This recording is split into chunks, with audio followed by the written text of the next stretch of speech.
And we are very pleased to host this Congressional Candidate Forum. I want to thank Greater Mankato Growth and the Free Press for their work to host this forum as well. I'm pleased to see so many of our community members and students here. South Central College is committed to providing voter information to our students through various activities and events such as this. We also would like to invite you back on Wednesday when our South Central College Student Senate, along with the League of Women Voters, will be hosting a state candidate meet and greet in Heritage Hall from 11:30 until 1. So again, thank you to the candidates and to all of you for attending this important event. Thank you.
2016 Minnesota 1st Congressional District Candidate Forum.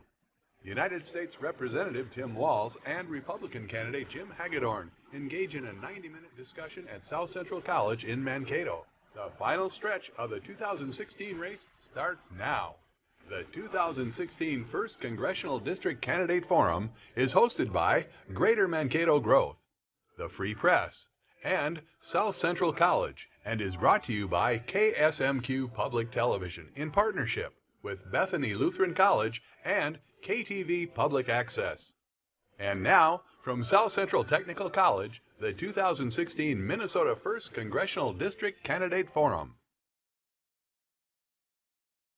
Good evening. My name is Jonathan Ziert, and I'm the President and CEO for Greater Mankato Growth.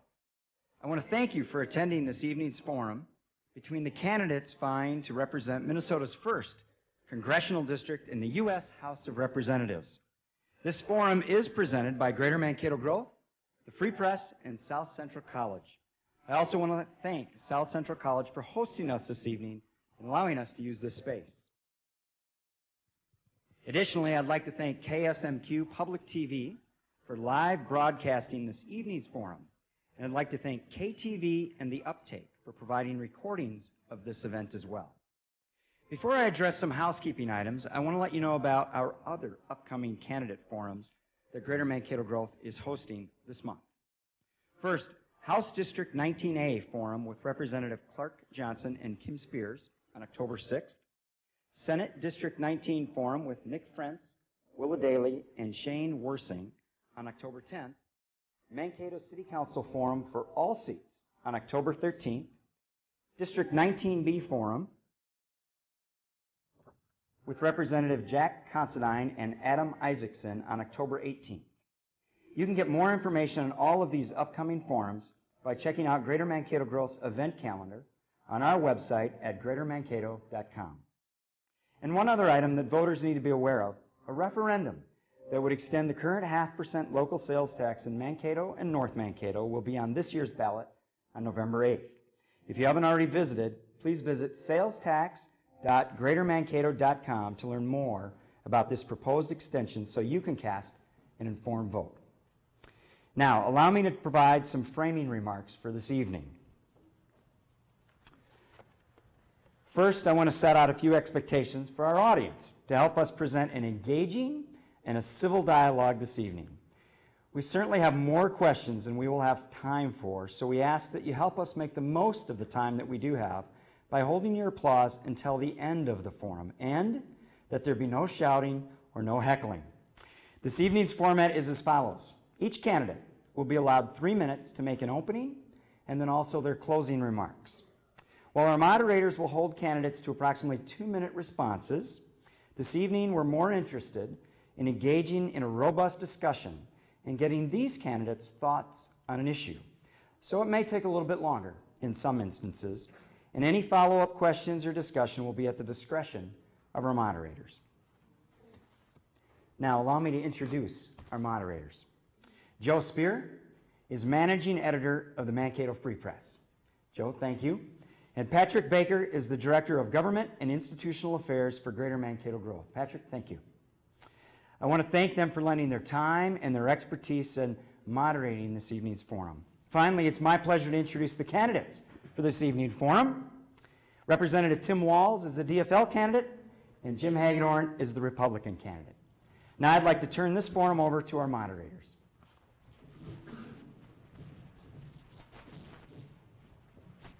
Thank you, Jonathan. Thank you all for being here. I promise to try and get you all out to watch the second half of tonight's football game, so we'll get right into opening statements. There was a coin toss.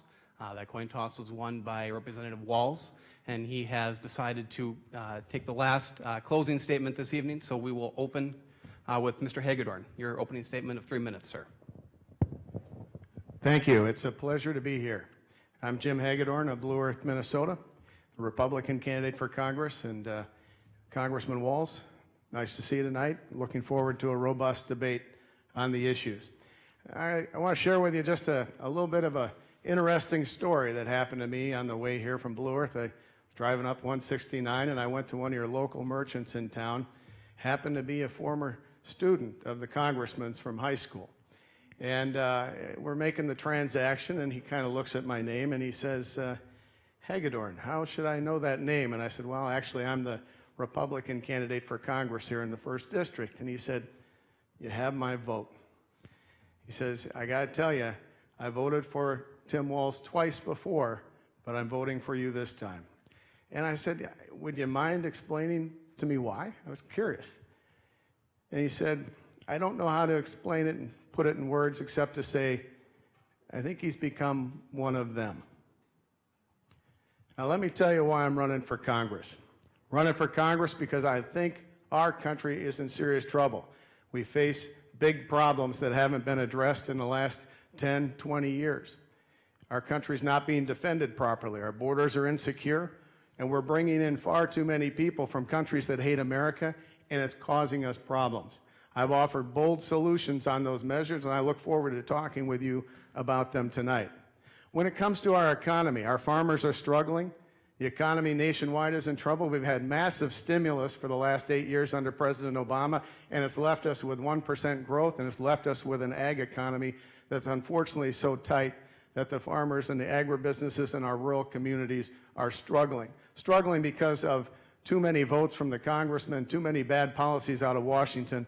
I look forward to talking with you about my reforms for our government, reforms for the economy, to get things rolling and to have high-wage jobs. I also think that, unfortunately, our veterans aren't being taken care of as they should be. We need big, bold solutions in those areas. We're going to talk about that. And finally, our U.S. constitutional rights and protections. The Second Amendment and our basic rights are on the ballot in this election because if Hillary Clinton wins, she will stack the court with radicals. She will replace Justice Scalia with people who will aim to take away, for instance, our Second Amendment as an individual right. I don't think we can afford that. It's a very critical part of this campaign. Now, my opponent, Congressman Walz, has been in Washington for 10 years. He doesn't have a very good record of solving the major problems that confront our nation. In fact, the congressman has voted with President Obama on the key issues of the day to dramatically transform our country to the left and make things worse. Make things worse with a porous border. Make things worse with a foreign policy that is in chaos in the Middle East, creating the slaughter of Christians, the rise of ISIS and Islamic terrorists, and of course a refugee problem that's out of control. When it comes to the economy, he's voted for big government programs like Dodd-Frank and Obamacare, EPA regulations, and tax policies that are hurting our small business farmers and our consumers. When it gets to veterans, hey, he promised us he was going to do better, but unfortunately they're worse off today than 10 years ago. And when it comes to our constitutional protections, we'll talk about some of those things. When you leave tonight, you're going to know where Jim Hagedorn stands on the issues. I'll be very clear about it, bold about it. You may not always agree, but you're going to know where I stand. And I look forward to a robust debate.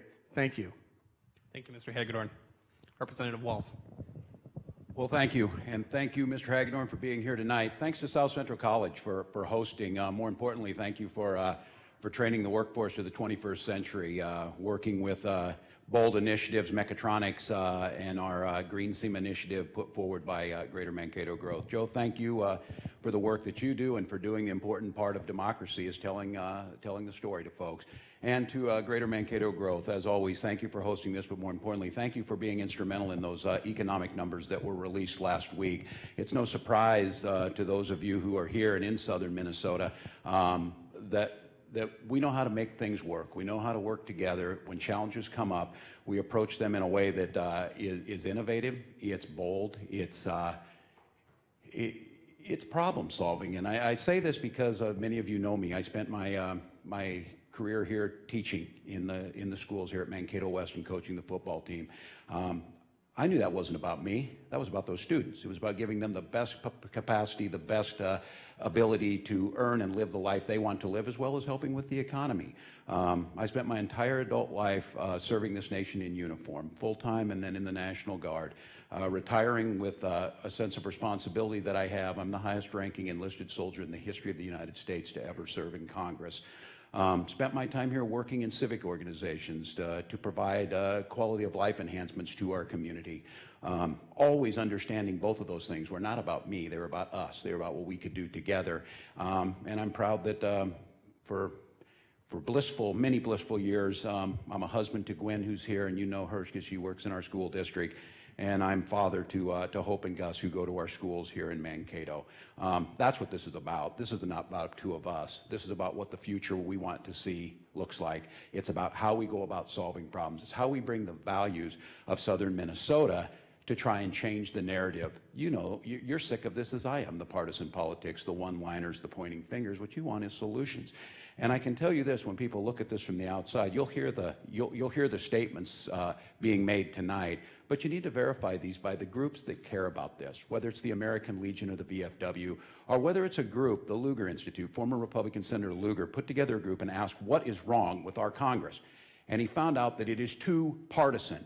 It is too partisan. Then they went through and they ranked everyone, not just by some voting record that's gamed by political votes, but by how many bills they actually author, how many they pass with the help of the other party, and how they talk about the other party in public. And they ranked all 435 members of the House and all 100 senators. I ended up fourth on that list, and I would say Southern Minnesota ended up fourth on that list because that's how we go about solving problems. So there's no doubt this nation has challenges. We've had them before. We've stood up to them. We've stuck to our values. We've moved things forward, always looking to a better future, always looking to what's possible. What's not possible is not the way we go. So I'm looking forward tonight to talk with you a little bit, but I think it's really important to thank all of you for taking time out to come here. You heard it. It may be football, probably it's family, it's other commitments that you have, but you came here for one simple, eloquent, and beautiful reason. You love your country, and you know democracy demands participation. It's more than voting. It's more than putting up a yard sign. It's learning the issues and figuring out how together do we build a coalition to solve those problems. So thank you all for being here, and I look forward to our conversation. Thank you, Congressman Walz. We'll move on to the first question, and the first question, actually, Congressman Walz, you will give the first answer. So here we go. We'd like to start with a question that perhaps gets at the core of your differing political philosophies. Please describe what you think is the proper role of the federal government in today's society, and what do you believe are the core responsibilities of U.S. representatives within that system? Yeah. Well, I think all of this, and when you look, I hear people talk about this, well, what's happening in Washington? What is Washington? Washington is a collection of people who were sent there by the voters. They look like me. They look like John Klein. They might look like Al Franken. They may look at across this nation, and it's a reflection of sending people there. Again, not a platform for my personal ideology, but a platform for the hopes, dreams, and beliefs of what people can do. There are certain things that government needs to do that collectively we can do what we can't do separately. We cannot build roads on our own. We have to collectively figure out a way to build infrastructure and transportation. That's multimodal, from airports to seaports, making sure that in Rochester, the international airport kept its status so that we could continue to grow and see one of the most vibrant economies down the road there. The federal government's role in protecting our citizens and providing defense, both from the local level with law enforcement up to providing for the military, making sure that that military is staffed correctly, making sure they have what they need to get things done, and making sure that we have a strategy in the long run that is in the best interest of providing peace for our people and spread that to our allies and throughout the world. And I think the proper role for the federal government is to be there, and I have said this since I had this job, my role is to be the deputy mayor or an assistant to the folks on the local county commissioners, to listen to what they want to see done. And I can give you an example here, if this is working right, just what it looks like. This city knew they were growing. They knew there was an infrastructure shortage. A few years back when I first took office, we knew we had to do something with County Road 12 out on 14 because of the growth near the airport and everything that was happening. We worked together with local fundings. We worked together with federal fundings. We put that together with the idea that the private sector would come in behind that and they would build the growth and create the jobs as long as the referees were on the field and the federal government provided what it needed to provide.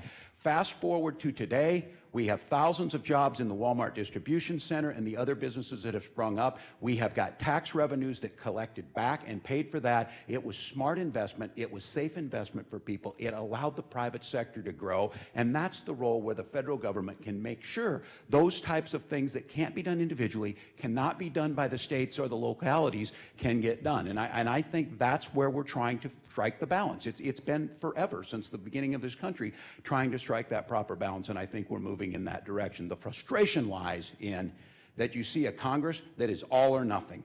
The idea of compromise has become a dirty word to many people when it should be trying to find that. So that's why when I quote the Lugar Institute, I'm proud that I'm one of those people who will reach across the aisle, knowing that if I wrote the bill, it wouldn't look like that.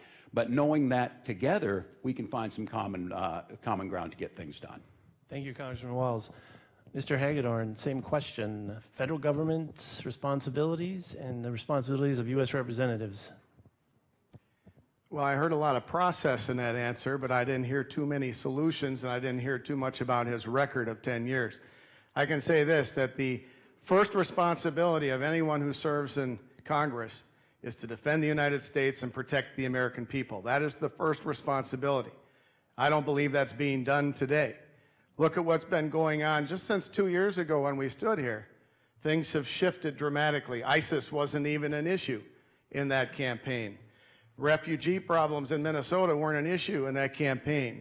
But now, Minnesota has a terrorist recruiting problem from refugees that were brought here under the current system. That's not Jim Hagedorn saying that. That's Andrew Lugar, the U.S. attorney appointed by President Obama's Justice Department from Minnesota. He's the one that said that because of all the ISIS arrests that we've had here and the problems.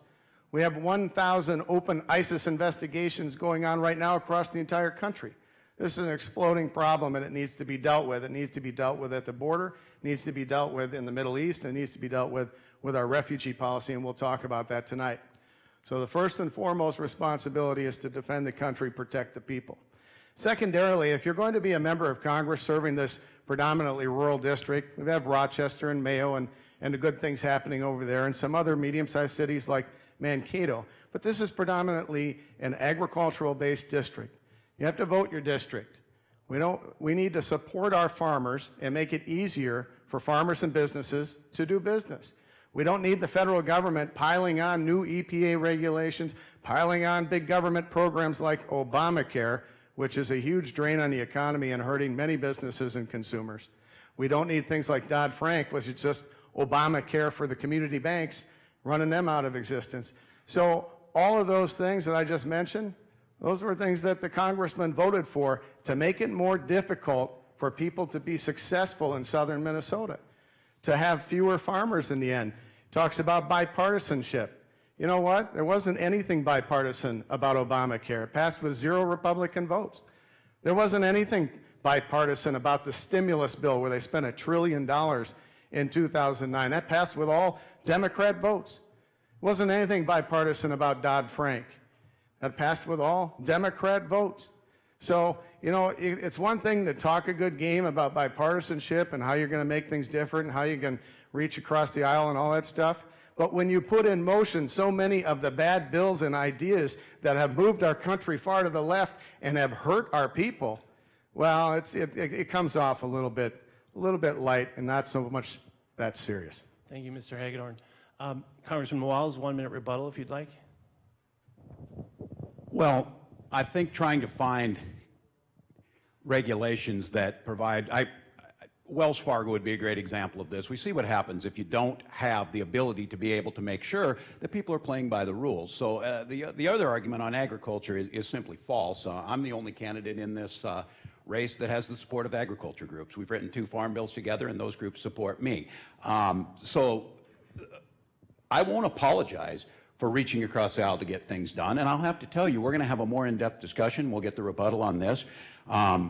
Because folks wouldn't do anything or help on these bills, that no one believes that a bill is perfect when it's done, and every piece of legislation you should continue to build and work on. And you're going to hear about health care, and as Republican Senator Dave Durnberger always says, health care reform is a journey, not a destination. The problem is we got a whole lot of folks that simply are unwilling to move or to do anything that will help folks continue to make sure they get health care coverage so they don't go broke or they're able to get their children there. So I'm proud of the work we're doing together. I'm proud of the farm bills we worked. I'm proud of the safety net we put in there as the ranking member on risk management, and it shows by the support of those groups that are there for me. So, Thank you, Congressman Walz. 1 minute rebuttal, Mr. Hagedorn.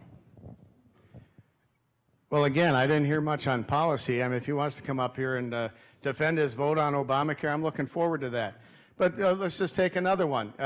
People say we have to be bipartisan. I am bipartisan. There's a neighboring congressman who represents a similar district to this one. It's the 7th district, Cullen Peterson. He supports my position, which is to make sure the Congress should decide whether or not we're going to have big rules going into the economy. He also supports my position to get rid of the death tax, which is terrible for southern Minnesota and our rural communities. He also opposed Obamacare. So if you want to talk about bipartisanship, I would be a superior congressman to Tim Walz because I would represent this rural district in a way that the neighboring Democrat congressman is representing that rural district. Thank you. Both candidates have teed up this issue of consensus, bipartisanship, so let's dig into that a little bit more. Recent polls show that the approval rating for Congress stands at near record lows, and Americans are dissatisfied with the intense partisanship and gridlock that has plagued the institution in recent years. What would you do to restore the faith of Americans in their government, and how would you go about working with other elected officials of varying political affiliations to build the consensus necessary to govern for the benefit of citizens? And Mr. Hagedorn, you get the first shot at this one. Well, I have a little experience at this. When I was in my 30s, I had a very important job with the U.S. Treasury Department. I came up with an idea that we should reform government. We should pass something which we ended up enacting called the EFT 99 Act, and it forced the United States government to convert from paper checks to electronic payments. It also downsized my own agency, the agency that I was working for at the time as their Director of Legislative and Public Affairs. And so at that time, I went to Congress. I worked with Republicans and Democrats. I worked with the Clinton administration at that time. I worked with interest groups. We brought them all together. And we passed a little itty-bitty change that saves about $200 million a year for the taxpayers, closed 4 check writing centers, eliminated 10% of my agency's workforce, and improved service to the taxpayers. That's what you're looking for in Washington, is people that can go out there, identify the problems, see what's going on, and make it better. I happen to be one of those people that knows how Washington functions and dysfunctions. But one of the things that gets, I think, a bad rap here is this. The United States House of Representatives is an institution put together to be sheer power. One vote more than half, and you control all the committees, you control the agenda, you control the whole body. And one of the things that's lost many times, we brought this up at Farm Fest, is the farmers and others should be looking for somebody to represent this district who's going to be in the majority, in a position to take ideas and move them through the House, get them over to the Senate, and then you have the compromise. But what we talk about, for instance, with farmers, let's have that regulatory reform. Let's replace Obamacare. Let's make sure that we repeal the death tax. Let's do the things that we have to do on taxes. My opponent, he supports a carbon tax.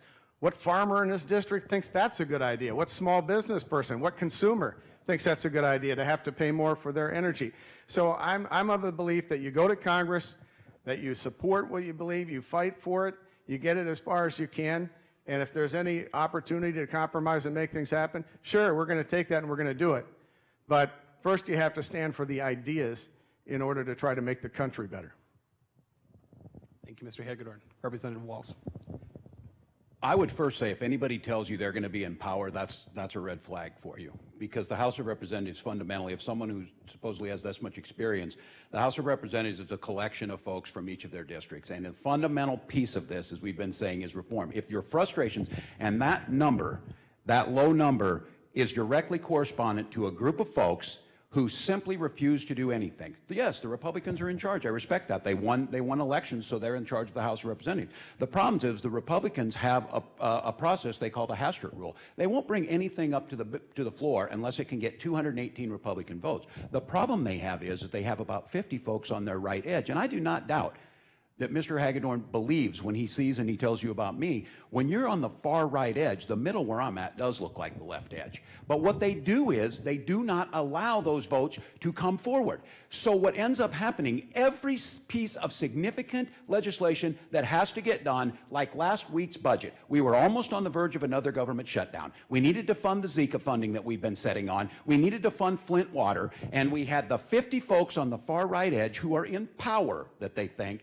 said we refuse to do anything. Speaker Ryan then has a dilemma where he has to bring something forward counting on Democratic votes. He's done this numerous times, and there's 30 or 40 of us who are willing to say yes for the good of the country. If I wrote the bill, I wouldn't do that. Now, again, you're hearing this. I don't ask you to believe or listen to me. I ask you to do the research on this, to look at what people are saying, to see what we're voting on and getting done. And the frustration that you lie is there is things that we could be doing to fix every piece of legislation or to move things in the right direction if we were simply willing to say, you know what, I'm not going to get my whole way, but I do not doubt that every single person in this room wants to defend this nation.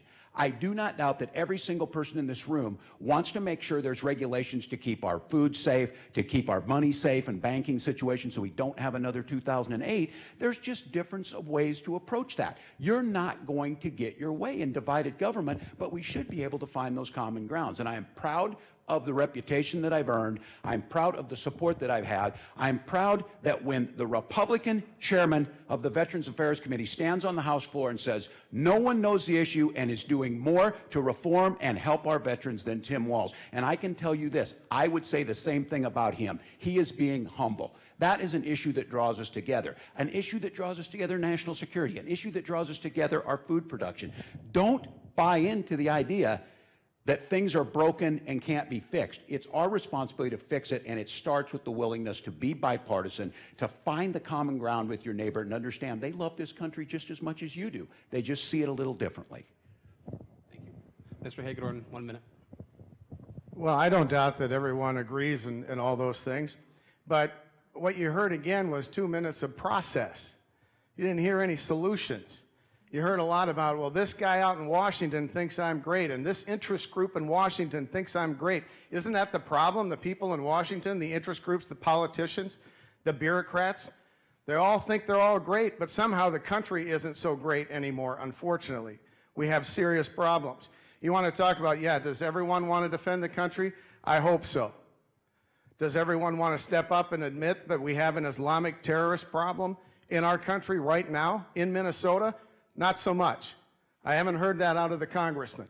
We've had major problem after major problem. He's either ignored it or done the politically correct thing where he won't call it by name, hasn't identified our enemy as radical Islam, thinks that my idea to have a refugee resettlement program timeout is Islamophobic or un-Minnesotan or bigoted, racist, whatever. Folks, we can have disagreements, but it's about ideas and solutions. And when we talk about the issues, whether it's the defense, the economy, veterans, anything, whatever it is, I'm offering you solutions and ideas in order to take the job and do something in order to help our country. He's giving you a lot of process and runaround from Washington, D.C. Representative Walz, one rebuttal, 1 minute. Well, first of all, it's patently false because it's on tape numerous times.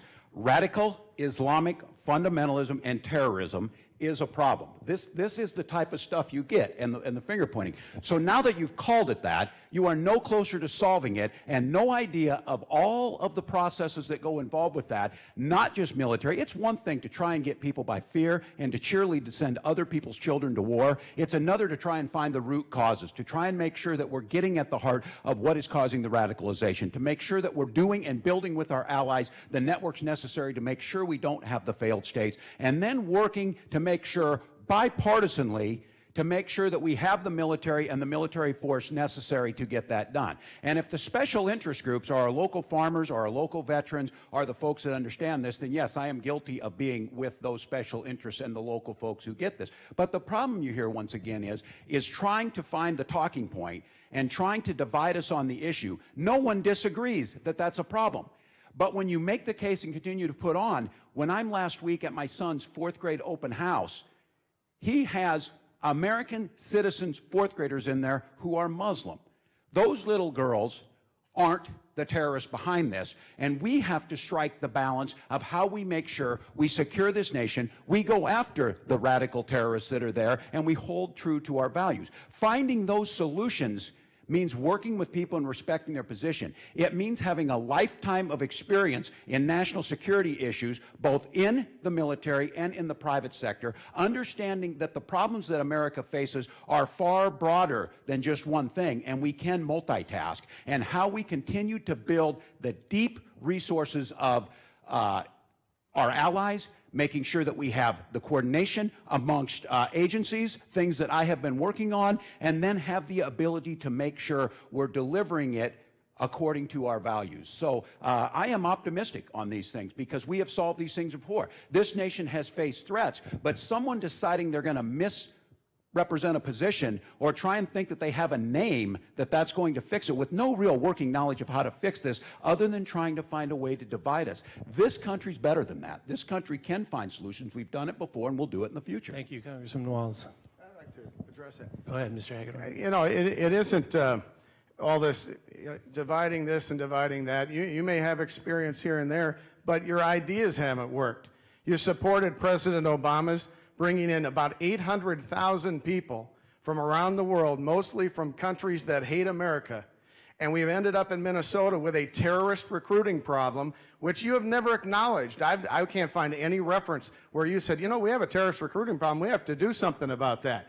And then when you come up with an idea, it's not a talking point, by the way. It was a solution that I put out there over a year ago to have a refugee resettlement timeout because the current system isn't working. We have a terrorist recruiting problem right now from people who came in through the existing program. So clearly we need to make changes. We should take a pause and figure it out. So that's not a talking point. That's a proposal that I put out there before anyone else, including even Donald Trump for that matter on that issue. So I think we can talk about it. You know, you want to hide behind the interest groups and other people and tell us that you have more experience, that's fine. But what are your solutions? And when it comes to the root cause of this problem, how did we get there? Congressman Walz supported every last bad idea in the Middle East, starting with his opposition to the surge, starting with Obama's withdrawal of troops without having a status of forces agreement that destabilized Iraq, undercutting Libya. You were for Hillary's war in Libya. You were on the House floor talking about that, voting that way. Disaster with refugees, disaster with chaos. And then all of a sudden we have all these problems. And he says, oh, you know, we shouldn't have talking points and disparage other people. I'm not. I'm just bringing up the fact that we have problems. I have solutions. I'm ready to go to Washington and address it. And frankly, he's been there for 10 years, and the problem has just gotten worse. Thank you, Mr. Hagedorn. Move on to the next question. And this is about priorities that you would have in Congress. In the next session of Congress, what are the top 2 or 3 bills you will introduce or champion? And I believe this goes to you first, Congressman Walz. Well, I think the opportunity for us to think bold, we're going to be in the same situation we're in if we try and go down this road of that we've been on. I think one of the potentials is I think there's great agreement across the board, and I think it would start to move us in the right direction. And again, process does matter, how things happen. We have a democracy. You need to follow how things are going. But what I would say is I think there's great opportunity to do tax reform. I think Paul Ryan, as the Speaker of the House, it's something he's championed. I think many of us in here, and that's not code word or dog whistling to one side or the other. It's an understanding that obviously, and if you followed the news the last few days, there's problems with our tax system. It's too complex. Most Americans are absolutely, they understand that it's a responsibility to live in a democracy and a nation that builds roads and funds their military and funds their schools, need to make sure that we have revenue to do so. And to do that, people just want to make sure they're fair. They want to make sure other people are paying their fair share, and they want to make sure that's being done wisely on how they're used. And I think there's common ground there. I think there's the ability to look at things, put everything on the table, come back, reform the tax system in a way that makes a difference for middle-class folks, that makes a difference to grow the economy like we're seeing here in Mankato, like we're seeing in southern Minnesota, where we're recovering from the worst recession since the Great Depression, and we're starting to get on a roll. Those things can matter. And then something we've been championing in a bipartisan manner working on is I think there's some really solid solutions for the 21st century VA. They see 80 million people a year. The VA is multifaceted in the veterans that it provides, not just health care, but in benefits to them, whether it be through injuries or whether it be housing benefits and education benefits. And we've been able to move many of those. Many of us here are products of the GI Bill, things that have worked, things that make a difference. But it's 21st century. Things need to be updated. We have siloed up Department of Defense. Why you have 2 medical records going from the Army to the VA makes no sense. And we've championed that. We're on the verge of making it happen in a bipartisan manner. That would ensure that everyone is immediately enrolled in the VA and is able to get the care that they need. I think those are things and solutions that start to streamline the way we do things. I think they start to deliver services, and they're a place for common ground. And then we can step back and agree that we do need to do something on our immigration system, making sure that our legal immigration system works, and then making sure that we can do things to continue moving forward on the journey on healthcare reform, keeping the progress that we've made, fixing things that we haven't addressed yet. So I think I would champion those first two things, and it's going to take a compromise instead of digging in and saying nothing will move. Thank you, Congressman Walz. Mr. Hagedorn, same question to you. Top 2 or 3 bills you will introduce or champion? Well, our country needs big, bold solutions to make big change, or we're going to lose it. I think in the economy, if we want to get the economy rolling, which is very important, because if our economy doesn't start to grow very robustly, we're going to lose the American dream. We're going to lose it to our national debt. The debt, which has grown from $8.5 trillion when the Congressman was first elected to almost $20 trillion by the time he leaves office next year. Hey, folks, that is a ticking time bomb. And if we don't grow the economy, we're never going to be able to address it. And unfortunately, the debt is now growing faster than our overall economy. So one of the most important things we can do to get economic growth rolling is to get rid of these onerous regulations. If you talk to anybody across this district, whether it's farmers, manufacturers, consumers, and others, they'll tell you that these regulations, and they're not just coming out of EPA, some of them are coming out of HHS from Obamacare and others out of the financial services industry. It's a disaster. The fix that I support very strongly is that the United States Congress should have to affirm all major regulations before they hit the private sector, particularly if they're $100 million in impact or more. That bill is called the REINS Act. That bill has been brought up repeatedly by the House Republicans. That bill has been supported repeatedly by our neighboring Congressman Cullen Peterson, a Democrat. I support it. Congressman Walz has voted against it time and time and time again. He wants to keep the power with President Obama, keep the power with the EPA, keep the power with the FDA, and not transfer it to the representatives of the people so it's closer to you. That would be one of the strongest proposals that I would work on in Congress. And if we have time for rebuttal, I'll talk about 1 or 2 more. Thank you, Mr. Hagedorn. Congressman Walz, rebuttal? Mr. Hagedorn. It's okay. Let's go ahead. Agriculture, topic we've talked about a little bit tonight. Greater Mankato growth, along with hundreds of businesses and professionals rooted in agriculture from across the region, have been working since 2013 to strategically build on and connect the region's extensive agricultural business assets in order to develop and position this region to now be known nationally and internationally as the Green Seam, the place for talent, business, innovation, and education in relation to agriculture. What should Congress be doing to better support the growth of the agricultural economy in our region? And Mr. Hagedorn, this is to you first. Thank you for the question. We had a very short debate at Farm Fest a couple months ago, and we talked about these very issues. And as someone who grew up on a farm in Truman, my dad and grandfather, great-grandfather were all southern Minnesota farmers.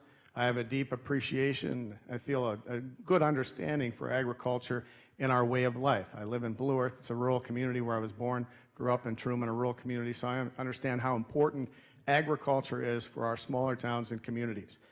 Now, farming is right now not doing so well. It's tight. The commodity prices are low. The input costs are still too high.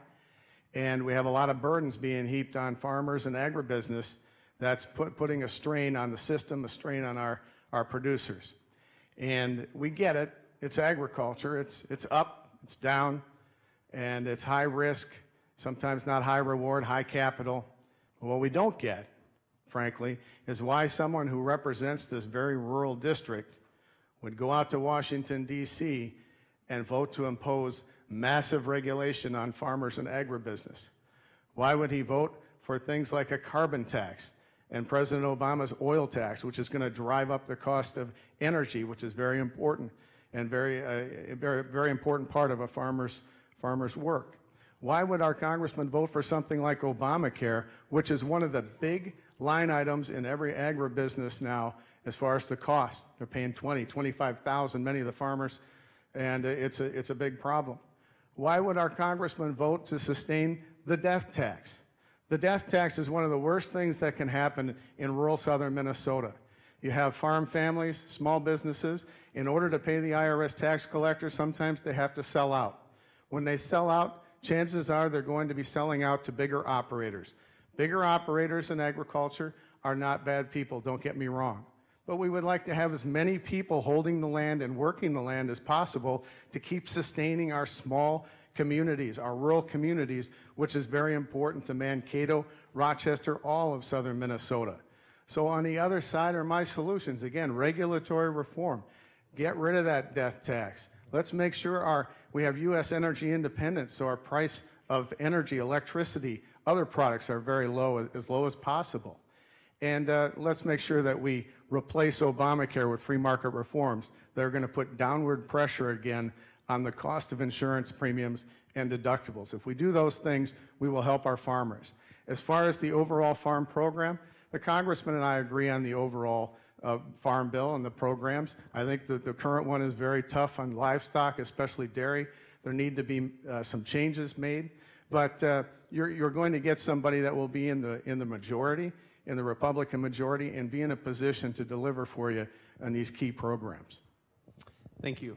Representative Walz on agriculture. Yeah, first of all, thank you to Greater Mankato Growth and all those partners, including myself, our staff, and others who've worked on this idea, understanding that at the core of the economy in southern Minnesota, and we're very diverse. We have one of the most diverse economies of all the congressional districts in America, from the healthcare at the Mayo Clinic and others, to manufacturing, to higher education, innovation, and then, of course, at the core of that is agriculture. And what Green Seam is starting to align many of the principles that we've advocated for, understanding that Main Street goes as the farm goes. An example of this is things that we can do.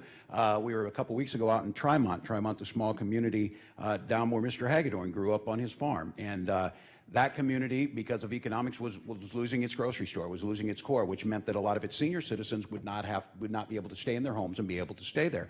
So we came up with innovative solutions using USDA, Department of Agriculture, rural development programs that we had put in the last farm bill to be able to make some low-interest loans, to make some creative financing, to have community leaders and visionaries create down there the city center in Tremont. And I think those are the solutions. Those are the ways that we work together to solve those things. And I think the misunderstanding or the idea of, again, not understanding where people are at. Let's be very clear on this, that our producers that feed, clothe, and fuel the world, they are concerned about the issues of clean air and clean water as anyone. And they're working to find those solutions. And when those things don't line up, I'm there to work with them, but I think it's disrespectful to make the case that they don't care about those things while they're simultaneously doing their job of feeding us and making sure that we have the most affordable and the safest food supply of any place in the world. We spend less of our income in this nation than any other nation in the world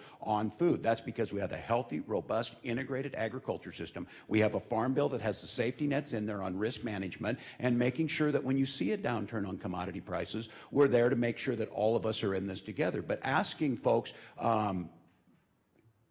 asking our producers to do this alone, they can't do it alone. And that's why we collectively are able to make those progress. So I think, again, it's challenging right now for folks because of commodity prices, but I think staunch belief in renewable fuels and the piece that we are getting at of the energy independence that makes sure that we don't stifle innovative growth, that we don't stop those biofuels that are moving forward, while, yes, reducing carbon emissions and making the planet safer in the long run. It's not a false choice. You can do both. You can create renewable energy, you can get energy independence here at home, you can improve our national security, and you can create jobs if you have the will, the innovation, and the leadership that we're seeing out of Green Seam and that we've seen in the United States Congress.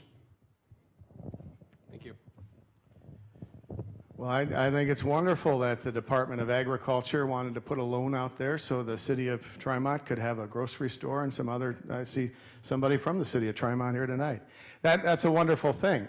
But if you can build a grocery store all day long, But if you attack the people that live around that grocery store, so they have to sell out of their businesses and leave their communities, there aren't going to be any farmers there or people in Tremont to buy anything at that grocery store. So I think we have to have a system in place where we are augmenting, where we are fostering, where we are doing everything we can to make sure that rural southern Minnesota has a fair shake. Now, he has yet to address regulatory reform and the problems we're having with regulations coming out of Obama's out-of-control administration. Let me give you one example of something most people have never heard of. The Veterinary Feed Directive. The Veterinary Feed Directive. I always get that last part wrong. But anyway, it's a regulation coming out of the FDA. It affects livestock. And in the district, for instance, it is projected that it could drive up costs for the pork producers by as much as 10%. Well, you say, well, gee, that doesn't sound good. Well, if you have $1 billion worth of pork production and $100 million is here in southern Minnesota, you're starting to look at real money. You're sucking money out of southern Minnesota. You're hurting our farmers. You're hurting our livestock people. You're having less capital, less investment. That's just one example. Is it a good idea or a bad idea? A lot of the producers would say it's unnecessary. A lot of the producers would say it's onerous. I think the Congress of the United States should have a vote on that, up or down. Is it good or not? We shouldn't leave it to the bureaucrats in the Obama administration, the bureaucrats at FDA. Let's bring the power from them and give it back to the people as close as possible. Want to follow up, Representative Walz? Okay, we'll move on to the next question. It concerns healthcare. A recent Gallup poll found that 44% of Americans support the Affordable Care Act, commonly referred to as Obamacare, while 51% disapprove of it. The number of uninsured Americans has dropped since enactment of this law, but despite this success, health insurers are concerned about Obamacare's financial sustainability, and Americans are experiencing dramatic increases in health insurance premiums. How would you improve health care? This goes to you first, Congressman Walz. Well, first of all, set the stage for this. Up before 2010, we had well over 35 million Americans uninsured. We paid twice as much as any other industrialized nation, and yet got results that were about 37th, right behind Latvia, in the major health outcomes. The major cause of personal bankruptcies was healthcare bills. Most Americans' insurance had a lifetime cap on it. You could be kicked off for pre-existing conditions. If you were a woman, that you paid more, and very few of them paid for preventative health care, like mammogram screenings and things like that. Your children were left off your insurance the minute they left the house. So the Mayo Clinic made the case that the current system in 2010 was unsustainable. So an attempt was made to use market forces and to try and move forward to make sure that we can do better than that. And the case that you hear on the ACA, and an example in this, most people get their insurance from employer-sponsored plans, where they split a percentage of that. Those plans, over the 6 years that the ACA has been in effect, have seen an average increase this year of 3.2%. Prior to that time, they were averaging between 14 and 18% per year. Now, that is not to say that everything was fixed in this. The individual marketplace that you see these rates coming up, about 4 to 5% of your neighbors fall into that category where they buy on the individual market. Those plans before were basically gift certificates. They did nothing for you if you had them, and they had about a 40% turnover rate. Well, now insurers are required to make sure they provide preventative maintenance, they provide neonatal, all of the things that you want to see in good health care. Well, in rural areas like southern Minnesota, the provider network is very narrow, the number of doctors to try and get there. So what you end up seeing is the marketplace of where those folks were coming in, they saw people with more healthcare issues. We see higher costs because we're at a very innovative place with Mayo Clinic and others, and they simply made a business decision. When they first came in, they set the rates low, and they said, we're going to step back out of this. Now, what's happened in Congress is we have had 70 votes, 65, to repeal the ACA. We keep being promised that there is another plan to come in, something more than just having Louisiana sell you your health insurance, or something, or health savings plans, which can work, but they're going to be a small piece of it, and healthcare economists say it won't have anything to do with it. These are all ideas that have been floated before, but nothing is ever put forward. So it's a repeal. Now keep in mind what repeal will mean. Repeal will mean those 26 million people that now have insurance will all leave. Your children that cannot stay on until they're 26, there will be a lifetime cap again. There will be no pre-existing conditions. They will put those back in, and we will be back in the boat of the unsustainability. What I have encouraged and asked for is, why are we not taking votes to improve? And on the 5 occasions that they've offered things that improve upon it, I voted for those to try and move those forward. This same debate happened with Medicare. Had we not improved Medicare, would the solution be repeal Medicare or improve Medicare like we did? And the ACA falls in that same category. Thank you, Congressman Walz. I'm sure there'll be plenty of time for rebuttals on this one. Mr. Hagedorn. I think I've seen a new low in politics where that was the worst vote he'll ever cast as long as he serves in Congress, Obamacare.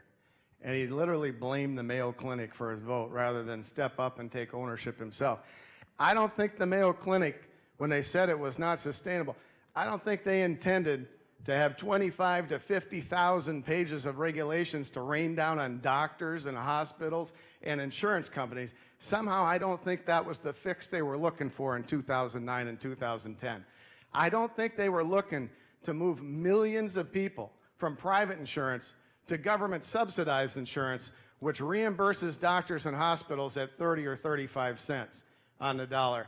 I have a sneaking suspicion that that wasn't the Mayo Clinic's intention at that time. As far as the scare stories about, oh no, if we do any changes here, we're going to go back to when nobody has anything. The one thing the Congressman is a little bit disingenuous with you about, the state of Minnesota didn't need this. The state of Minnesota had a pretty darn good plan that was working for the people in Minnesota. 90-something% of the people in Minnesota already had health insurance. We had ways to deal with people with pre-existing conditions or people with very expensive medical needs. As a matter of fact, I learned some of these things just a couple of weeks ago here in Mankato when we held a town hall meeting on health care. And we had insurance people in, consumers. There were even a couple of Congressman Walz's supporters. We had a nice talk, and it was an excellent opportunity to engage on the issue. I would let you know that of the 2 people here at this debate tonight, only one of us in the last 7 years has held a town hall meeting on the Affordable Care Act or health insurance, and that's me. The Congressman has avoided the issue, run away from the issue, and then he even wants to blame the Mayo Clinic and others for his vote. But we'll have some rebuttals back and forth, and we'll get into this, and I'll share with you my free market reforms. Thank you, Mr. Hagedorn. 1 minute rebuttal, Congressman Walz. Well, first of all, we're 50 states, and there's an inequality across the nation in many things, but we're in this together. Our strength comes out of trying to make sure that we're solving problems that don't pass the problem from one place to another, and that I think Minnesota does have many good ideas. That's why we incorporated many of those things into the reforms that were put forward. But again, I go back to the point that you're going to hear proposals that are out there across state lines, insurance sales or whatever. Well, you can do that in some place anyway. The idea was that was propagated back in the 80s and 90s as a way to states like Minnesota that did have good healthcare regulations that said if you offer healthcare in Minnesota, you're going to provide mammograms. And so what they want you to do is go to Louisiana where they wouldn't offer those things, and then you could buy that insurance and you wouldn't have those safeguards in there. Insurance that doesn't cover the things necessary is not insurance. And so the reforms went into that. But I'll be the first to tell you that Dave Durnberg was exactly right. These are the first steps. There's a whole multitude of things that we're doing because healthcare, it shouldn't be just about the insurance. People need it to protect their livelihood. They need it to make sure they're able to get the care for their children, they're able to plan for the future. But it's about healthcare too. And the state of Minnesota's taken some bold initiatives where of all the states, Minnesota has reduced the obesity rate by more than any other state. Those things will have direct impacts, and the ACA has had a bend curve to the cost of health care the first time since the implementation of Medicare. Those things are facts. So the critiques of the ACA and pointing out problems, some people are really good at pointing out the problems. The issue is how are you going to, as part of a deliberative body, because you are not running for Emperor of the United States, you're not running to wave a magic wand, you're running to work with people to find real solutions to make sure that people are able to purchase in a fair way health care. And again, think about this. There's 2 issues at fact with health care. It's both a moral issue, because I think this question should get asked, whether you think health care is a human right or whether you think health care is a privilege. that you're able to get. You need to decide that in your mind because that will determine which direction you go in on where you're going. And then how do we best deliver it in a way that makes economic sense, that allows the people involved in this? And I would say, again, when the insurance companies tell you, I don't want to go back to a time when they're making the decisions, or the manufacturer of EpiPen decides to jack up prices 4,000% on that. There's got to be safeguards in there for the consumer to make sure that this works right. Because, again, when you're being told that the insurance company can't make it work, and yet the CEO makes $56 million a year, we have to have an honest discussion in this country. How are we going to deliver health care to our citizens? Because, again, it's the personal side, but our employers count on healthy people who don't miss work and their kids don't get sick because they're getting taken care of so that they can contribute to the economy. That just makes good sense. Thank you, Congressman Walz. Mr. Hagedorn, how would you improve health care?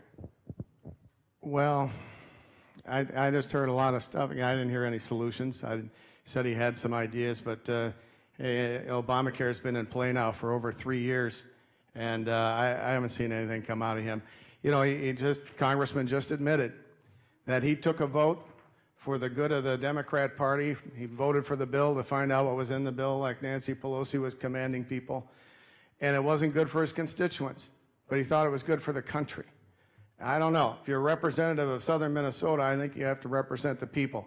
Now, when he cast that vote 7 years ago or so, he made some promises to you that he didn't keep, and he hasn't come back and addressed those promises. He promised that if you liked your current doctor, you could keep your current doctor. Well, that's not the truth. Thousands of people across southern Minnesota have lost their doctor-patient relationship with sometimes Mayo Clinic physicians.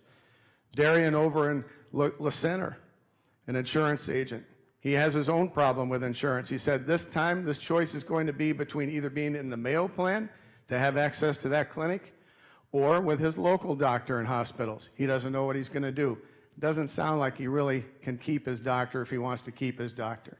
Then the second promise was, if you liked your current health insurance plan, you could keep your current health insurance plan. No, you can't.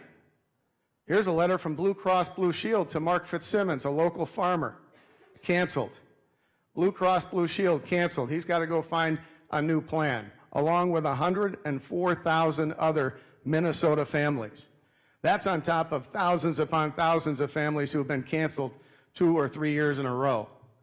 Then he promised, well, if you're going to save about $2,500 a year on your health care costs. Really? Talk to Mary and Greg over in Sleepy Eye. Talk to Julene in Fairmont. Talk to others. They're paying $15,000, $20,000, $25,000 for insurance premiums that are virtually worthless because the deductibles are so high they never get there. It doesn't sound like they're saving money. They'd probably be ecstatic if they only had to pay $2,500 more rather than be promised a big savings. And lastly, the biggest lie of them all. Congressman Walz said if he voted for Obamacare, he would live under it just like you. Well, the congressman was asked about this in Rochester last month, and he promised the resident over there that he'd get back and talk to him about how much he pays for health insurance and what his deal is. He never did. We've done some digging to the best of our accounts. This is the deal. He and his wife and family make about $200,000, $250,000 a year. They receive a fat 75% subsidy from the U.S. taxpayers for their health insurance. His premiums are roughly $500 a month, with a deductible of $350 for himself and $700 for his entire family. That doesn't sound like he's living under Obamacare just like you. It sounds like there's one set of rules for Tim Walz and his family on Obamacare and another for everyone else. And that's the stuff we need to end in Washington, D.C. Well, let's clarify that, because this is where Mr. Hagedorn and I have something in common. Mr. Hagedorn and his family, he spent his entire adult life on the federal health insurance program that many of you are federal postal service workers here, and some of those folks spent their entire career on. Not a word about that while we're on it, but fast forward. In the ACA, it is untrue that we kept the federal health insurance program. We're on the DC exchange, where, because it's a different place than southern Minnesota, there is a lot of competition. There are 172 plans to choose from, and you can go through. And like millions of Americans, Just like when I was teaching at Mankato West High School, my employer paid a portion of the premium and I paid a portion of the premium. That's how most of us are able to get that. I can go through and pick the premiums depending on, I've got a 10-year-old who gets to the emergency room for a broken arm, falling off the swing, or those types of things. You can adjust it. That is a marketplace that is working the way it's supposed to. And if you take a look at, again, the healthcare and the percentage of where it's at to where we were teaching at Mankato West High School, the premium's actually a little higher from the ones we had. We would have a little better coverage with the negotiated price when I was teaching at Mankato West High School. But what you hear is of someone who lived an entire career in D.C., had that health care insurance, and now makes the case that the rest of the people who were added to it shouldn't be able to get health care insurance. So I do not make any apology for adding millions of people to be able to have health care. I do not make any apology for getting rid of pre-existing conditions and lifetime caps. I do not make any apologies for the first time we've seen in a long time holding insurance companies more accountable to how they go about spending and investing their money. And again, you're not going to hear me say we don't need to make improvements, just like every piece of legislation.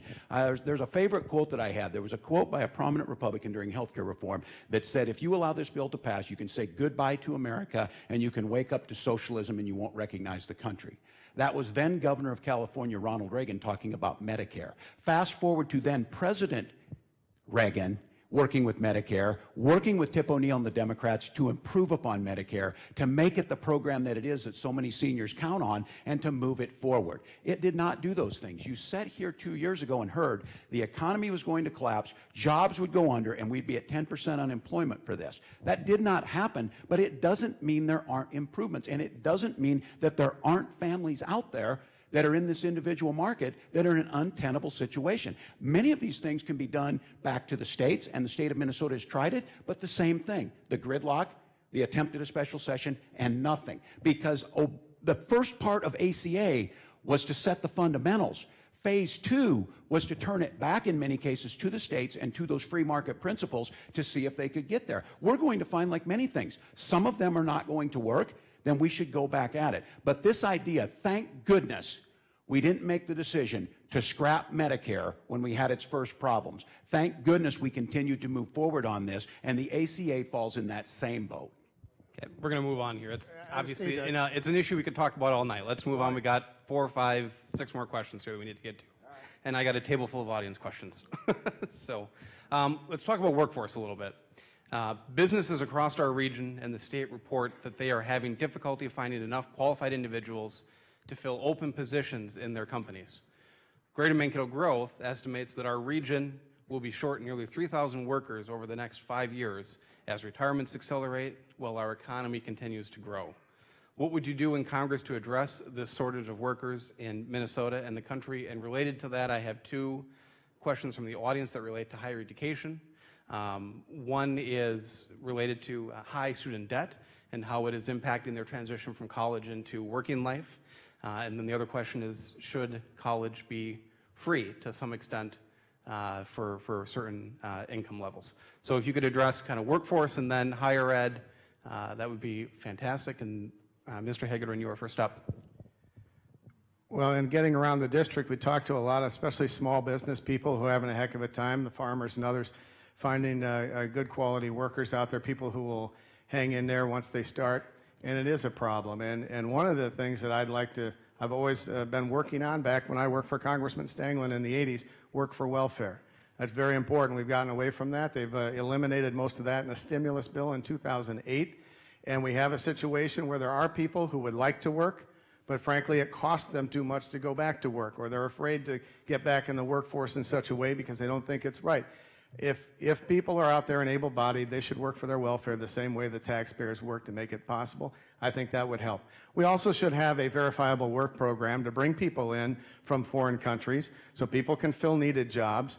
They can go back and forth to their home countries or perhaps build up citizenship, have credits. That proposal, that should have been done many, many years ago, but it's being held hostage by the left wing because they want everybody to be citizens who are here already illegally. Instead of just having a verifiable program and making it happen and getting started, they're holding that as a bargaining chip. I think that's wrong, and that's hurting our businesses. As far as college education is concerned, no, I don't think it should be free. In fact, I would go a little bit different. I think it's time that we have policies in Washington that affect everyone the same way. I don't think it's right anymore to say, if you do this, then you get money. If you don't do this, you don't get money. Let's let everybody be in the same boat. Every kid from 18 to 30, let them go out in the workforce, go to college, whatever they want to do. But through that point, they pay no federal taxes up to, let's say, $50,000. And they defer that money, they keep it. They get to spend it for whatever they want to spend it for. They want to go to college? Great.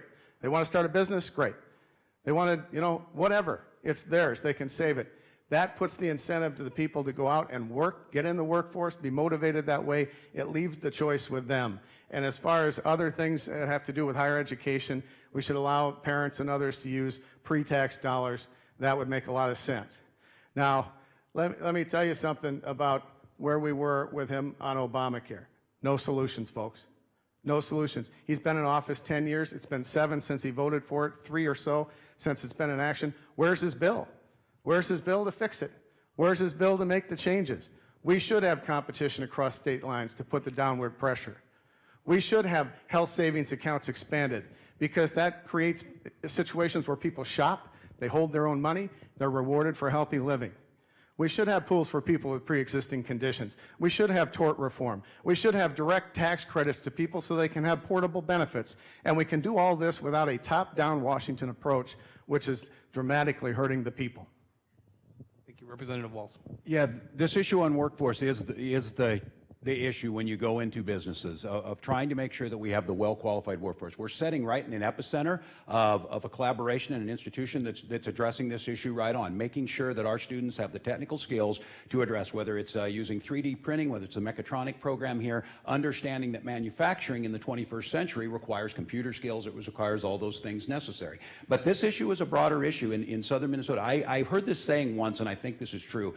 People may not move here for our values, but they'll stay here for that. I think when people think Minnesota or they think cold, they may not know. We know when people get here, the quality of life is second to none. The opportunities are second to none. The schools are better than any place else in the country. We have ample opportunity to do the things we want to do. So what we need to figure out is how do we make the case and how do we make sure that people are coming and working in southern Minnesota? But that means keeping our kids here, making sure that they're able to stay and work here. And I think this is a conversation that starts with parents, and then it goes to our issue on education. And as a lifetime educator, having spent countless decades in those classrooms, one of the things, and as a parent of small children now, making the case that we were told at one time that having technical skills was going out, that all those jobs were going to be outsourced, we weren't going to have that ability, and that you needed to get a 4-year college degree or you wouldn't be able to get work. What we know now is there are ample opportunities to join the workforce with good paying middle-class jobs in noble professions that can go forward. That is one opportunity that we can get there. The other issues that's coupled with this issue, before I do student loans, is the issue of housing. If we can get them here, we can attract them here, and we can train them, they still need a place to live. And workforce housing now means teachers, middle-class people. How are they going to find this? In Fairmont, the superintendent told me they advertised for a 4th grade teacher. They only got 2 applicants, and the one reason they got from many people was there is no place to live. There was no housing that fell in that. So we convened summits. We've worked with Greater Mankato Growth and other organizations to try and address this issue, to make sure that we can make sure that local entities can make loans for these, making sure that we're doing the tax credits and reauthorizing those things. But again, many of those bills never see the floor because it's about messaging. Many of those solutions never get a chance to get there because people are more interested in scoring political points than actually trying to solve the issue. The next issue on student loan cost is absolutely unconscionable that our generation and those of us are putting a burden on the younger generation. It makes no sense to me that we're not getting them out, getting them in the workforce, making sure they have as low of debt as possible to make sure they can start spending into the economy. And if you think it's just because this generation needs their cell phones and needs all this or whatever, here's a statistic for you. If you would have taken a minimum wage job when Mr. Hagedorn and I graduated from high school, worked that minimum wage job over the summer, you would have made enough money to pay the tuition for a year at the University of Minnesota. That is no longer true. So it's coupled with the costs rising and the inability of students to be able to pay for that. And we're going to have that discussion in this country. How important is it to move them along? How important is it to get that qualified workforce? How important is it to start them off on the right foot? I disagree with the idea that we get money giving out on this. I think a great idea to make college affordable was the GI Bill. how losing my father when I'm a young man, having the GI Bill there, join the Army, be able to get to college. I think you can expand that to national service. I think there's some ways we can get kids giving back something and then give that opportunity to earn that right to be able to go to college. It just makes good sense for us to get a handle on it. So it's multifaceted. It's not because the workforce issue and the college issue is not because this generation doesn't want to work hard, or this generation's not willing to give, or this generation's looking for something free. That's not it at all. The economics have changed dramatically, and we have to address that, or we're going to fall further and further behind. Thank you, Congressman Walz. We're going to move on to another very important topic, and because we're running short of time here, it's about Veterans Administration and health care. VA Secretary Bob McDonald was quoted today talking about how he's upset to see fiscal 2016 expiring with Congress having failed to pass up to 24 pieces of legislation he labels essential for continuing to transform VA to better serve veterans, with faster access to quality health care outside VA, breaking what he calls a disgraceful logjam of disability claim appeals, shelving archaic statutes that handcuff staff, and more. What can we do to move the needle forward to correct some of these huge problems at the VA? And in relation to that, there have been a couple questions. The VA has been negatively portrayed by the media. Is that deserved? And also, what are the candidates willing to do to ensure that veterans can choose their own physicians? I believe this goes to you first, Congressman Walz. Well, first of all, there are few issues that draw Americans closer together than the care of our veterans. There are few issues in Congress that you'll see very little daylight between folks there. The VA committee still functions as you would like to think Congress functions. It is one committee working together, sharing staff back and forth, and putting forward proposals to improve on veterans care. Now, let's first of all go back to that. Is the portrayal of the VA warranted? Yes, in some cases it certainly is. And I've always said this, they do 80 million visits a year at the VA, countless millions of home loans, countless millions of education benefits in the GI Bill and all that. But here's the thing, if one veteran falls through and one veteran waits for care for whatever reason, then we failed, and we should continue to try and improve upon that. But veterans health care, if you take things, the number one, if you go to a hospital, the biggest problem you can have, and the number one cause of death in an American hospital, is hospital-acquired infections. That is one of the biggest things. That's why people say if you can stay away from hospitals, stay away in that case. The VA does a better job than that of anybody. The VA trains 80% of all of our physicians in the country. The VA does many things right in terms of research, whether it was the hepatitis vaccine or whether it was stents and things that they've done. So they have a core mission to provide care for some of the most difficult cases that would not be done in the private sector, because outside of industrial accidents, the type of injuries you see to our warriors going there are not seen somewhere else. But is there the potential to modernize the VA? Yes, the VA and its infrastructure. The average hospital age in America is 8 years. The average age of a VA hospital is 50 years.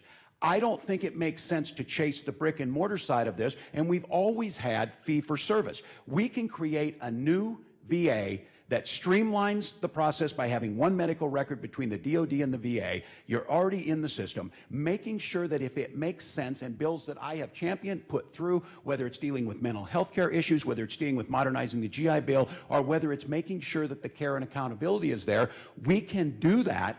And it is starting to happen. The stalling of the bills that are there, in all fairness to Jeff Miller, the Republican chairman of the committee, he has pushed many of them forward. The problem we have there's a great bill that Dina Titus and I offered, she's from Nevada, that was coupled with another bill that if it would have been separated, which we asked for, it would have passed and it would have an impact on that. But they are making progress. It's something the country wants.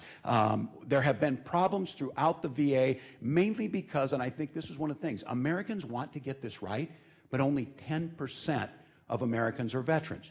So I always say what I worry about is that the VA gets things fixed and they look like they're on the right track and people look away. We should never look away. We should have the strictest eye. We should stay there constantly, and we should continue to reform them. When the VA was built, hospitals were inpatient. They're outpatient now. Why doesn't the VA operate an urgent care clinic that stays open?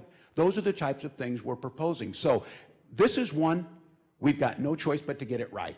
This is one where there's absolutely bipartisan support amongst people. It joins us together on this. There's not finger pointing. There's just a list of solutions that get put out. So Thank I'm you, hopeful. Congressman Walz. Mr. Hagedorn, how do we improve the VA? Well, this is a critical issue, and we talk about it all the time, and we're very bold in our solutions. And I first would like to say that I respect Congressman Walz's service in the National Guard. I know that he has the best of intentions when it comes to helping our veterans, our wounded warriors, and others. But this is just a situation in which his record hasn't matched up with what we would have expected, and his ideas are just wrong. You know, in 2006, he said, "Send me to Washington, we'll take care of the veterans."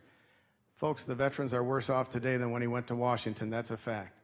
And he's been working hand in hand with President Obama, President Obama's VA. He had General Shinseki to Mankato some time ago, bragging about how they're working together. And then we had that terrible problem where we had the waiting lists and veterans dying at the hands of the U.S. government, and General Shinseki had to resign in disgrace. It's been one problem after one problem after one problem after one problem, and I don't think there's anyone who would argue that the veterans are better off today than they were 10 years ago. Now, what are the solutions? We're very bold in our solutions. First of all, we need to hold the VA accountable. The bureaucrats need to be held accountable. The civil service rules of this country need to be reformed and changed, not just for the VA, but for every agency of government. If bureaucrats are making mistakes, they should be fired and demoted. The bill that the Republicans brought up last year, and again recently, the VA Accountability Act, would say that if a VA employee does something wrong, that within a very short process, 30 or 60 days, they could be demoted or fired. The current process under civil service rules is something like 700, 800 days. I once tried to fire someone in that system. It's almost impossible. So we need to hold the VA accountable. The congressman voted against that bill. At the time, in 2015, he said that it was a right-to-work issue for the VA employees. And not so coincidentally, the big union bosses of those government unions give him tens of thousands of dollars for his campaign. That was wrong. It was a right-to-life issue for the veterans. The congressman was just wrong on that. Secondarily, I think we're to the point where we can all agree that every veteran deserves, has earned the right to timely, quality medical care, every bit as much as Congressman Walz in the Congress and everyone else. The veterans of this country should be empowered to choose their own doctors and hospitals and get the care when and where they need it. That's my solution. You get 30 seconds, and we're going to try and fit one more question in. That solution is rejected by every single veterans group who's actually served the American Legion, the Veterans of Foreign War, the DAV, and others. I'm going to end on this note, and I'm going to say it. I don't take these things personal. This one I take personal. Mr. Hagedorn and I have a beef over this, and I have a close personal friend who lost both legs and an arm in Vietnam to a grenade. Mr. Hagedorn disagreed with his political positions, called him a half-soldier, and told him to roll away. So this one, for me, is personal. This issue of dividing our veterans over issues that are untrue and trying to find a political issue on this is, we are united on this. Jeff Miller and I stand united. There is no difference. There is no arguments. Everything doesn't have to be filtered through a partisan political lens. And this issue on, you're going to care for veterans when you speak that way about someone who gave both legs and an arm is simply unconscionable. 10 seconds, and we need to move on. Well, in this case, I mean, just recently we were in front of the Mayo Clinic. I was with Pete Hegseth, a veteran of Afghanistan, Iraq, Guantanamo. Pete used to be the head of Concerned Veterans for America. He supports wholeheartedly our position that the veterans should choose their own doctors and hospitals. We polled on this issue in May. 93% of the people in southern Minnesota believe that. And when I crisscrossed the district, like I did when I saw Myron of Hanska after the parade, this is in May, and we sat down and talked about it, a Vietnam vet, and I said, this is what we should do. He says, how come that's not getting done? I said, well, because Hillary Clinton and others say it would hurt the VA. And he said, well, the heck with the VA. We're talking about veterans here. So that's my position. That's how I think we can best help our veterans. All right.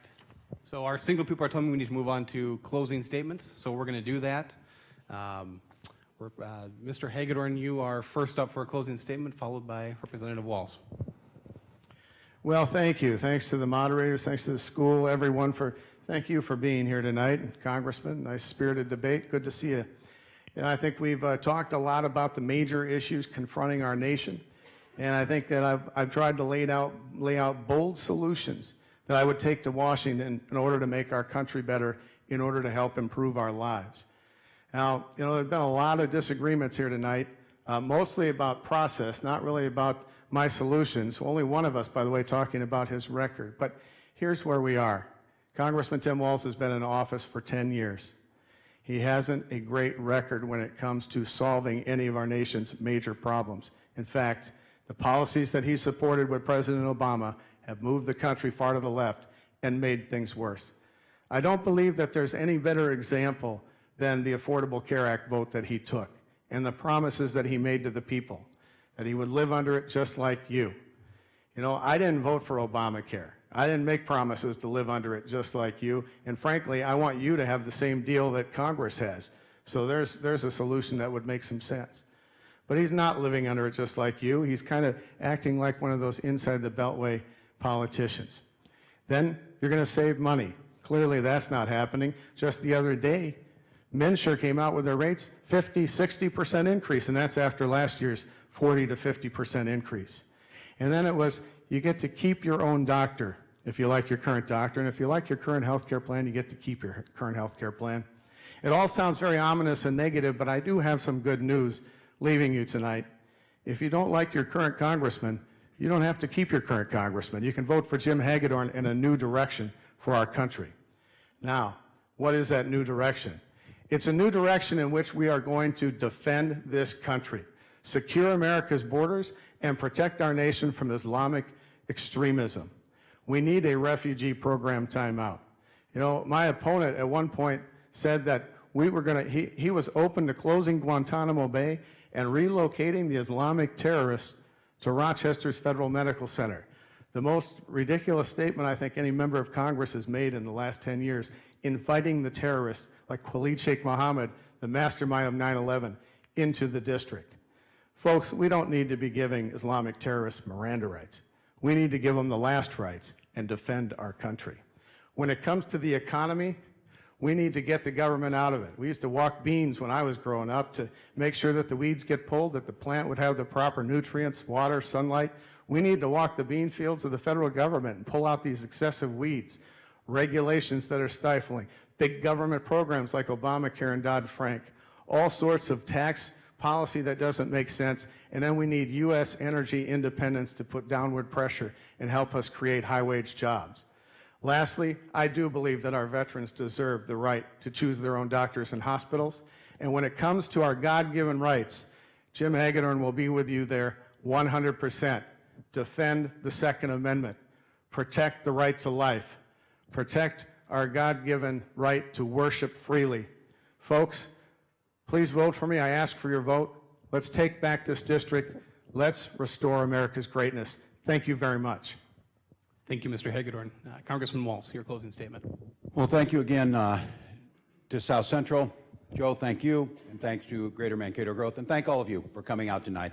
You're two very different visions. I hope when you leave tonight that you recognize the Mankato that we know, a place that's inclusive, a place that leans forward into the future, a place that solves problems by working together, a place where if you had been in their schools, these schools, if you had been in their National Guard units, if you had been in the civic organizations, if you had worked to solve these problems, you would see that there's an optimism here. Fear is not a defining American characteristic. Courage is a defining American characteristic. Collaboration is a defining American characteristic. And so you get enough of this, go turn on the news tonight. That's not what we're interested in. It has been a singular honor for me to represent the people of Southern Minnesota, develop a reputation of working hard, of looking for solutions, of treating people with respect, of trying to understand that we're all in this together, and that this nation has time and time again faced crisis. It will always change. Last time we said here 2 years ago, if we didn't stop all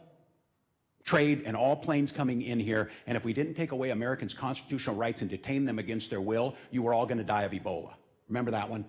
4 years ago, it was $5 gas. that you're going to do. So I guess I get credit for 197 gas. That's not how it works. It's not about trying to find the divisions. It's about finding the solutions. We are hopeful in this. We will educate our children, give them an opportunity to innovate, get jobs here, live in these communities where you have the right to worship as you see fit, whichever religion that is, work for a common goal, live the life that we have been so blessed to live, and take some stewardship for things of moving forward, not rejecting the science that tells us the direction we need to go, but finding solutions that aren't false choices. So I ask you, let's continue to stay optimistic. Let's listen to what President Kennedy said. It's better to light a candle than curse the darkness. Let's light those candles. Let's work together to find those solutions. Let's continue to move places forward. And this city, Rochester, Austin, Albert Lee, all of the small communities stretched across this district are shining examples of what can be, and we can do it together. So I ask for your support coming up in November, and I ask you to stay optimistic. That's a defining American characteristic. Thank you, and go watch the game. Thank you, Representative Walz. Thank you all for coming. Thank you for being a fantastic audience.